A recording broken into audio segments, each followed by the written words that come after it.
The UK is braced for temperatures into the 40s this weekend, with the Met Office issuing an amber warning for severe heat, and even the government's Cobra group meeting to discuss exceptional temperatures. There are fears of a hosepipe ban in some parts of the country, and water companies are telling people to only take 4-minute showers. Meanwhile, in Europe, wildfires have taken hold in Portugal, Spain, Croatia and Turkey amid the sweltering weather. Eco-protesters have been trying to raise awareness about rising temperatures, haven't they? Were we listening? Should we have congratulated instead of complained? Let's have a look at some of the things they've done. You will have seen, for example, here, the Welsh coal mine that was blockaded at the weekend. This was over an expansion of the coal mine. They were angry about that. Of course, it all started, this latest chapter, with Insulate Britain protesters gluing themselves to roads across the country. They blocked an oil depot in Birmingham and elsewhere. And then we had, in lots of different parts of the country, the SUVs targeted by the so-called tyre extinguishers, who let their tyres down because they said that the vehicles are bad for the planet. And you could also mention here, I suppose in a way, that the one that caught everyone's eye, because it was just so unusual, was when people glued themselves to oil paintings by Van Gogh and Constable and Da Vinci, with T-shirts saying just stop oil. So a lot of different things they've done. And of course the reaction has been, isn't it terrible? Isn't it an absolute disgrace to hold us up and threaten the paintings? But maybe, Gemma, maybe we should say, no, these people are heroes. Well, they are. Whenever anybody feels passionately enough about a cause and it's utterly selfless, so doing these protests, you know, it's not like a leadership contest where it's about your career. This is about, I am so worried about the damage that's being done to the climate and for the future and for future generations. Of course you have to listen. And, you know, David Attenborough, who, oh, I love David Attenborough so much. And I looked at the latest video of him. You know, he's really ancient. Same age as the Queen. Still trying to get through to us, exactly. And he sits there talking, and it makes me feel so sad that he will depart this earth, and, you know, not having achieved half of what he would like to achieve in terms of awareness. And he's talking about the collapse of everything, food production, you know, being able to live in ambient temperatures, drinking water, civilization. And in 1976, everybody harks back and goes, well, we've had hot summers before. Of course we have, and summer's great. I love summer. But the point is, what you didn't have then is Texas is having temperatures of 50 degrees all summer. That is not normal. And you look at those fires in Europe, and it's all across the board in the 40s. So we're now experiencing temperatures quite in a standard way that you would have flown to Spain to get a few years ago. It is a terrible... I never know whether this is weather or climate. I always think, but it's true, Ian, we're seeing more and more exceptional events, and maybe these people are heroes for drawing our attention to it. No, they're not heroes at all. The heroes are the people that put forward logical arguments as to why we should change our policies on energy and climate change and all the rest of it. Which we don't listen to. But who are they? Well, there are lots of people doing that. Well, people like David Attenborough would say they are. Do I get a say here, Gemma? Yes, absolutely. Come on. I mean, the fact is that they do these ludicrous protests, which actually put people off buying into their arguments. I think they're really counterproductive. They don't come up with any solutions. They just say oil's bad, coal is bad, nuclear is bad, gas is bad, without coming up with any solutions. You have to have... Our economy cannot stand getting rid of all of these. Now, we've eliminated coal, which is more than most European countries have done. Very little coal production left in this country. But nuclear, to my mind, is a very clean form of energy, but they're all against that as well. I understand why they're against oil, but they're against gas too. They're not all against renewables, they say, are the solution. And of course they are a big part of the solution. But you can't just transfer from one to the other. There's got to be some sort of process to enable that to happen. And that is happening. And in this country, we're doing it far quicker than most other countries. Let's see. And we should be proud of that. Terry in Cambridgeshire, are the climate protesters heroes? No, they're idiots. Yeah. Right. Yeah. They're wasting their time. I mean, until somebody gets Russia, China and India to do something about climate change, we're all just passengers.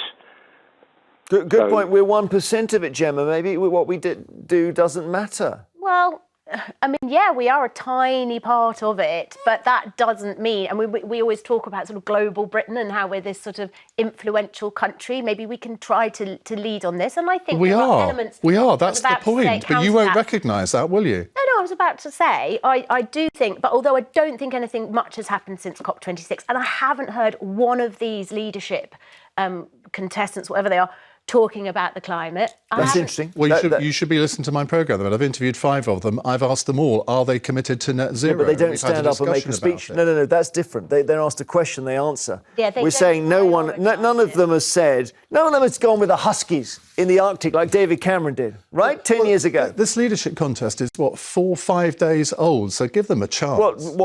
And hope they mention the planet at some point? We'll take a quick break. We'd love more calls on this. I know they've been slating these protesters. We're asking if they're heroes.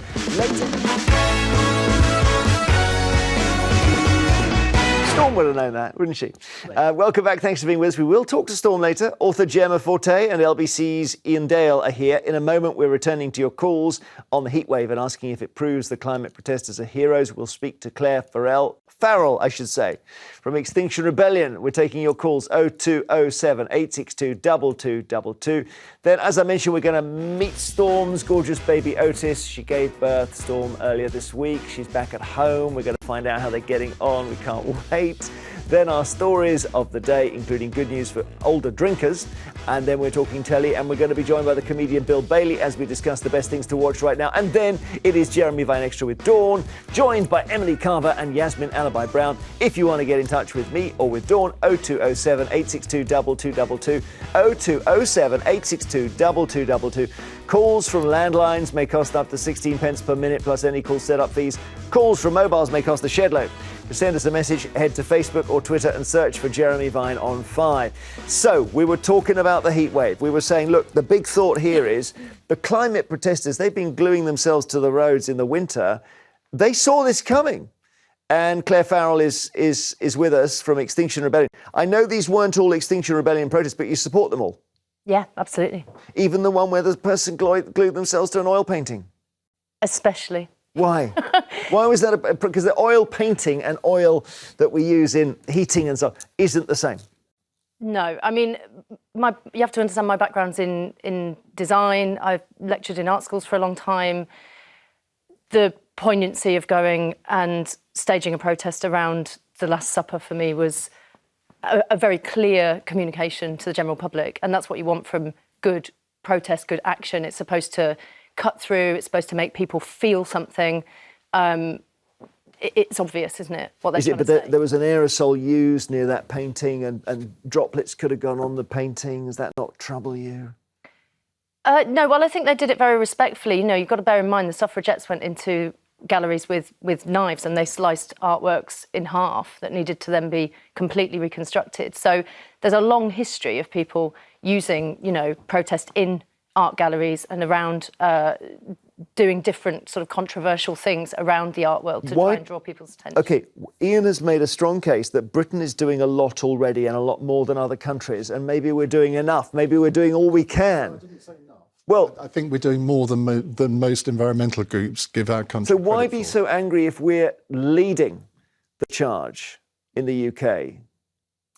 Well, firstly, I would say that I think anger is entirely justified, not only in the government response and the lack of response from the private sector, from business and everything, but because we've been so systematically lied to. I mean, you've got to bear in mind, this heat that we're feeling now, I find utterly oppressive, mainly because I know that the changes that we've started in motion are irreversible. Some of them are irreversible. Some of the damage is impossible to undo. We can't backpedal on this. We're in it. We're past the deadline for what needed to be done. We didn't start 30 years ago. We now need to deal with creating the least worst outcomes. And it's not appropriate to look at somebody who's desperately calling out, especially young people who deserve to say, you're destroying my future, your approach to the economy is destroying my future, your approach to politics, to governance is destroying my future. For those people, it's not acceptable either to turn and say, well, what about China? What about India? This is a world problem, and we have to come together about it and work out how the whole global community can act. And for that to take place, you need leadership. And protests, you say? We need people who've successfully, I would say, raised the alarm and continue none of to keep the pressure on. Yeah, totally. Claire, of the protests I've mentioned, none of them, you don't say any of them went too far. They were all justified.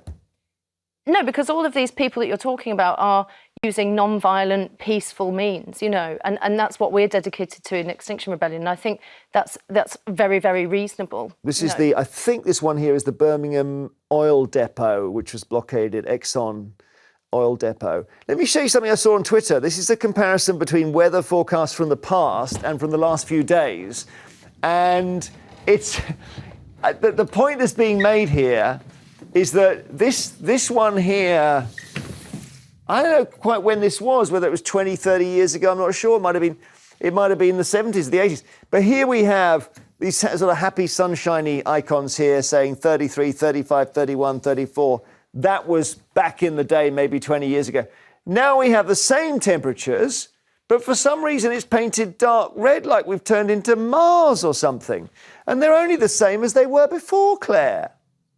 Well, these heat waves are going to be more frequent, they're going to be more severe, and the temperatures are gradually going up. And also, bear in mind that not that long ago, there were birds falling out of the sky in India because it was so hot. This isn't an isolated thing where people should be saying, oh, what's going to happen to Britain? We are a world family. And the famine in Madagascar recently, there was an environment minister there saying this famine has been made more likely by the drought, by cheap flights in Europe. Okay. People need to start joining the dots between the fact that, we're a global community and what happens here affects people elsewhere and vice versa. We have to start seeing our interconnection. Let's see what our callers are saying about it. Thanks for staying, Claire. Fiona in Cumbria, hello.